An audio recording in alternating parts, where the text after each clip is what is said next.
From Hollywood, it's time now for... Johnny Dollar. This is Bill Chadwick, Northwest Surety Company. Howdy, Bill. How are things in Seattle? Oh, not bad, Johnny, not bad. You tell me, have you ever fallen for the spell of the Yukon? What are you trying to do? Sell me some mining stock? No, but there's a mine I'd like to have you take a look at. Up in the Yukon? Well, actually, it's across the border in Alaska. It's a gold mine, a big one, sitting on top of a rich vein. And why don't you fly on out here and let me tell you about it? Why not? Shall I bring my own pick and shovel? No, Johnny. Huh? Just be sure you bring your gun.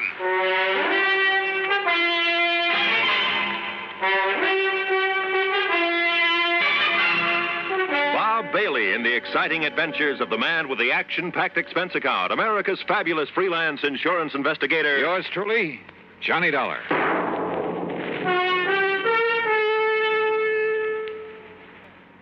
And now, Act One of yours truly, Johnny Dollar.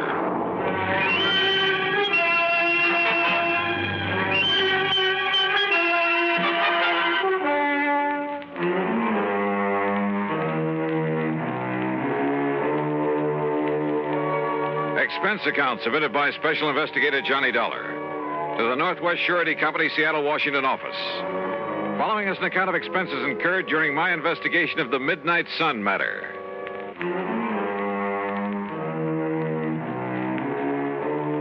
Item 1, $164.35, transportation to New York, then a mainliner through Chicago to Seattle.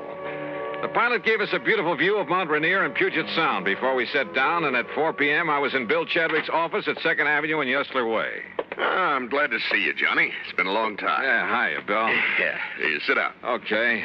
Now, what was that crack over the phone about bringing along a gun? Well, the men who moil for gold are a pretty tough bunch, Johnny. And sometimes it even goes for the management of a big mining operation. Like what, for instance? Like Universal Consolidated Mining Corporation. Where's that? It's north and east of Fairbanks. Alaska. Yes, even north of Fort Yukon. That means above the Arctic Circle. And what's happened up there? The whole thing sits at the foot of a big glacier. Oh? No problem until recently. Now, through some freak of nature, that glacier is changing its course. No kidding. And from the look of things, maybe a couple of months, maybe a couple of years, or even 10 years. Anyhow, they seem to think that glacier is going to sweep down over the mines, the town, everything. I see. In which case, our company would have to pay for the whole loss. An all-coverage policy, huh? Yeah. And it's occurred to me, Johnny, suppose they've suddenly run out of that rich vein they found up there. You mean that somehow they deliberately caused that glacier to destroy the whole operation? It's a possibility, isn't it? Well, a pretty far-fetched one, if you ask me. Change the course of a glacier? A few sticks of dynamite carefully placed. Oh, come off it, Bill. Did you ever see a glacier? Well, why should one that's been following the same path for thousands of years suddenly decide to head for a few $1 million worth of well-insured property? Look, go up there and take a look, will you? Okay, how do I get there? One of the company's planes is taking off from here tomorrow morning. They have their own airplanes? Oh, sure, a lot of them. Big two-engine speedcraft transports. How else do you think they'd get men and supplies up there? Anyway, you can go along with him. Okay? Okay, why not? Who knows? Maybe I'll strike it rich, come back loaded with nuggets.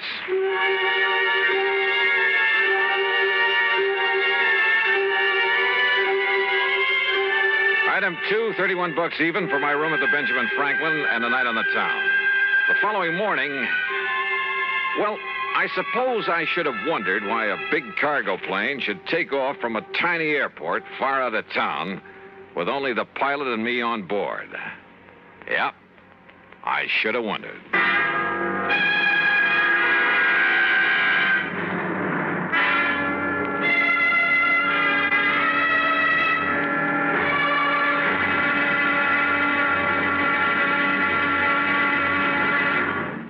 Act Two of yours truly, Johnny Dollar, in a moment. And now, Act Two of yours truly, Johnny Dollar, and the Midnite Sun matter.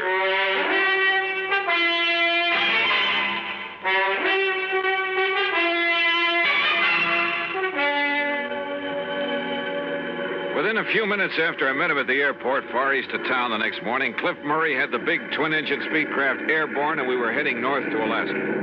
And in case you're interested, Dollar, you're the co-pilot on this run. Oh, are you kidding? The only things I've steered around the sky since the war have been Piper Cubs, small jobs.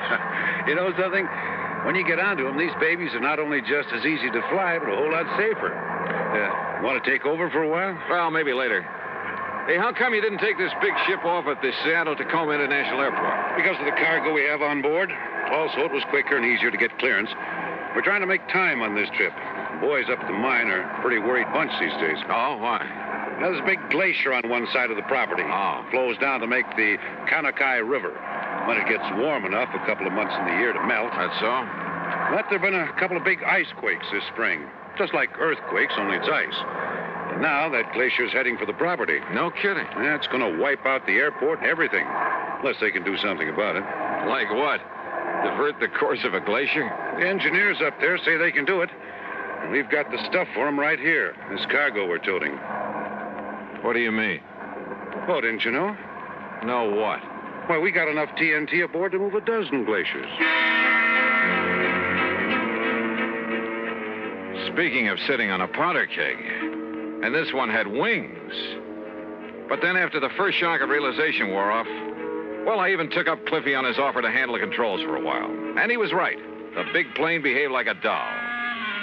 By the time we reached Anchorage to pick up mail and food, why, I was all set to make the landing myself. However, with a cargo of TNT aboard, I was perfectly content to let Cliff set her down, which he did beautifully. Then, within the hour, we headed north again over some of the wildest country I've ever seen. Beautiful, though, Johnny. Its own way. Yeah, I never realized there were so many lakes and streams up in this country, Cliff. Most of them are loaded with fish, too. Oh? Yes, sir. Oh, what is it? I said, greatest fishing in this man's world is right down there below us. Oh, what's your language, brother? I'm liable to strap on a chute and leave you to make the rest of the trip alone. A fisherman, huh? Yeah, you aren't kidding. Yeah, one of my favorite spots, right? Ooh. Hey, what's the matter? Nothing. Just a little twitch in my side, my belly. Doc said it was appendicitis last time, but I think didn't want to operate unless... Holy... Baby, that was a sharp one. Cliff, anything I can do? No, it's going now. Sure hope so. Sure. Just came on kind of sudden, so. Hey, it's time to call the lads at the mine to be ready for us. How big is the airport up there? 11,000-foot runway. Really? Sure. It's the only way to get stuff in for mines 100 miles around. Speedcraft 231, calling consolidated. Go ahead, please. Somebody on duty there at all times? 24 hours. Roger, 231, go ahead. We're over Fairbanks on the hour, Charlie. Roger, Cliff, over Fairbanks at 1400 hours. Then roll out the carpet. We'll set down between 14:45 and 50. Roger, Cliff, we'll be ready for you. And that's that. In less than an hour, Johnny, Johnny, take over. Sure, Cliff.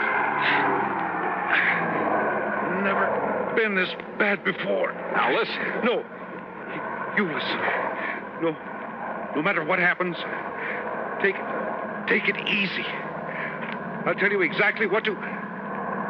You can do it, Johnny. You can do it. Now listen.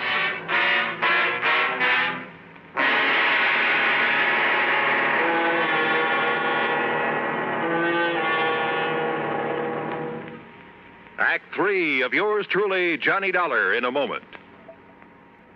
And now, Act 3 of yours truly, Johnny Dollar, and the Midnight Sun Matter.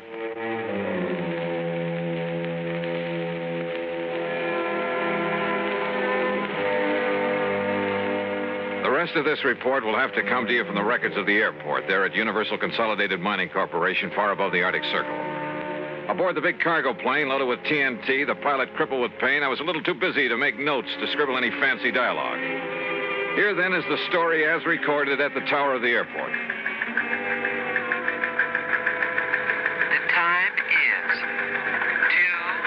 2:35. Well, there goes the boss's plane to pick up his daughter in Fairbanks, Charlie. Hey, Paul, isn't Cliff about due with 231? He said he'd sit down at a... Speedcraft 231, calling consolidated.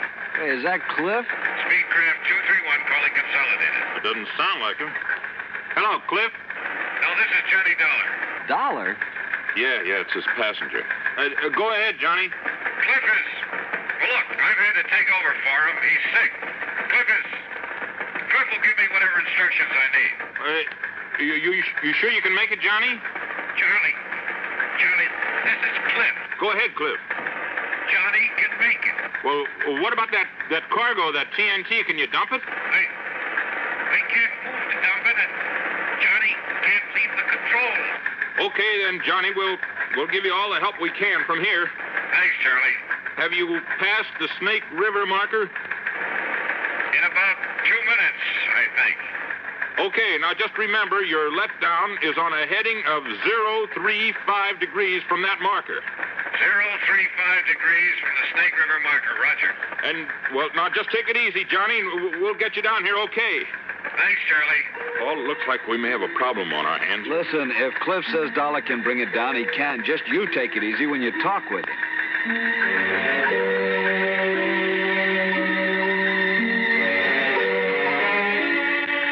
Charlie, have you got an engineer down there? Yeah, sure, Johnny. Stand by. Take it, Paul. Johnny, this is Paul Foster. Go ahead. Paul, we're having some trouble getting our landing gear down. So I'm going to make some steep banks and try to get it down by centrifugal force. Yeah, good. You might get the ground crew to stand by, though, because if we can't get the gear down that way, I guess we'll have to make a belly landing gear up. Okay, Johnny, I got that. How much fuel have you got on board? About 2,000 pounds. Johnny, this is Charlie again. Now, listen. Easy. Oh, yeah. Johnny, I saw you make your pass.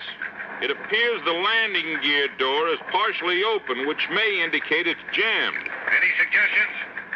Paul again, Johnny. The only thing I can think of is try to snap the gear out by a sharp pull-up to give it centrifugal force. I've tried that, Paul. Results are negative. All right. Then before we consider you coming in for a belly landing with all that TNT aboard, I'd like to use up some of that fuel. Maybe some of our brains down here can think of something that'll help you out. Okay, we'll go ahead with the regular procedures and whatever else we can think of, and then we'll give you another call. Okay, Johnny. The time is 2:41. Johnny? Johnny, this is Paul again. Have you tried to shear the lock pin on that landing gear? Go ahead. Negative. No, we haven't tried that yet. We want to make sure the doors were not jammed partially closed and perhaps make it impossible to get all the gear up again. You know, if we do have to make a belly landing. Yeah. Okay. Johnny, have you got full hydraulic pressure? Yes, that's affirmative. Okay. Now, the crew chief isn't up here at the moment, but I'll ask him to come up and he can discuss it with you. Right. Johnny, if it does become necessary to make a belly landing because of the setup they have for handling accidents, you might be better off to do it at Fairbanks. Have you thought about that? I talked to Cliff here. He doesn't think they'd want us to try it with this TNT we've got aboard. Well, we'll radio to him and see. Meanwhile, if anybody comes up with any idea at all, we'll pass it on to you right away. Okay. I'll give you a gas check in a few minutes. Okay. The time is 2:50. Johnny, Don Wilkins, our chief engineer, would like to talk to you. I'll put him on the horn. Johnny, this is Don Wilkins. Have you tried the landing gear handle up and down quite a few times to see if it extends any further at any time? Yeah, we've tried it several times. Well, I think I'd try it as many times as possible, Johnny. There could be something binding that may break loose. Now, there's something on it. Well, it comes off the gear door latches, all right, so it isn't a latch. I'll try it a few more times. The time is 3:00. Exactly.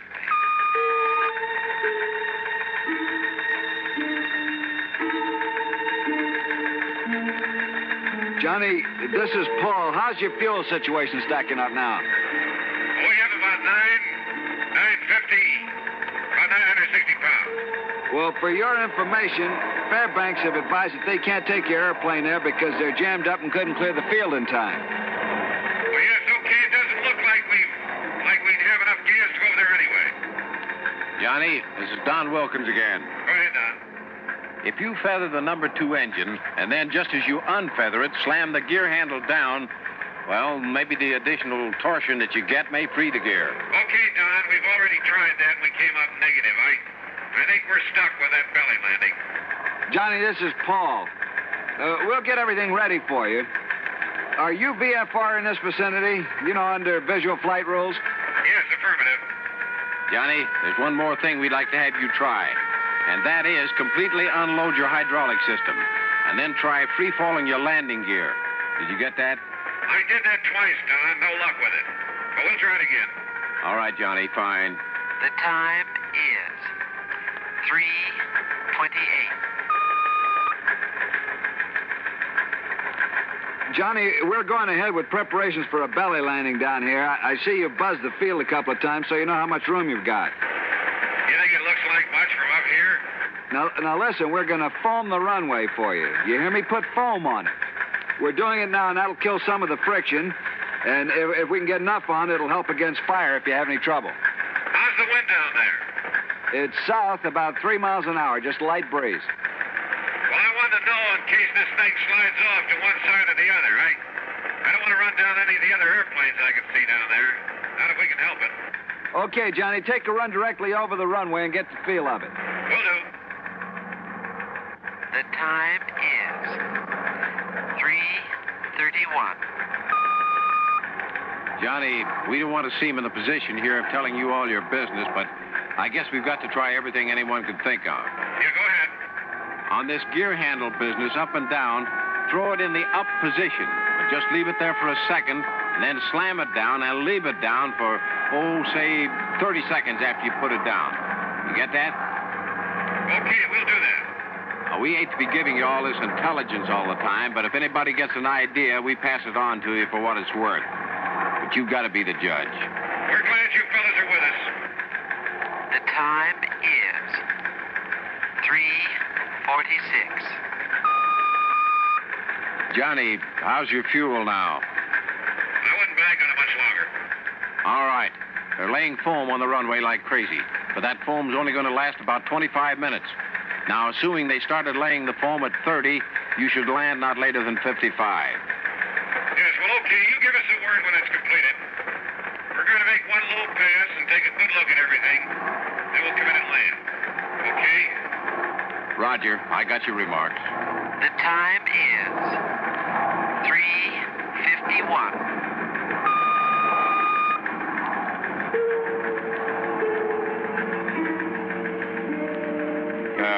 Hi, Johnny. I just wondered how you are and how things look to you. Okay.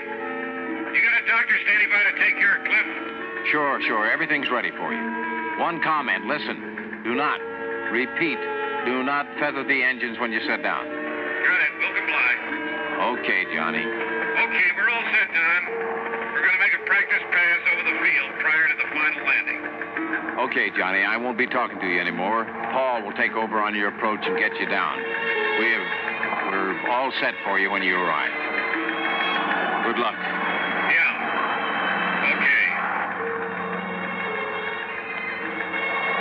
The time is 3:54.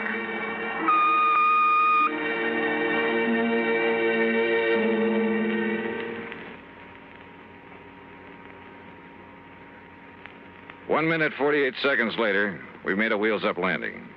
Cliff, the company doctor tells me his appendectomy was a complete success.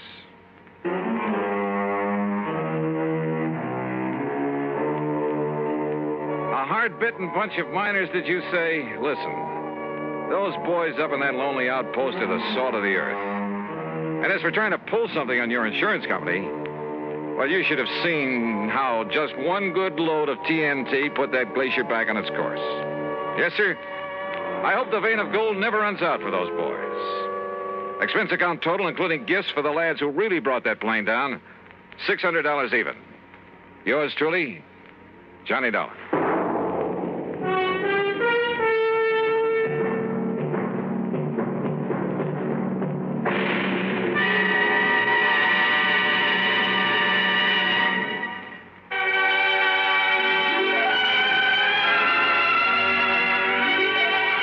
truly, Johnny Dollar, starring Bob Bailey, originates in Hollywood and is produced and directed by Jack Johnstone, who also wrote today's story. Heard in our cast were Gene Tatum, Frank Nelson, Russell Thorson, Barney Phillips, Harry Bartell, and Forrest Lewis.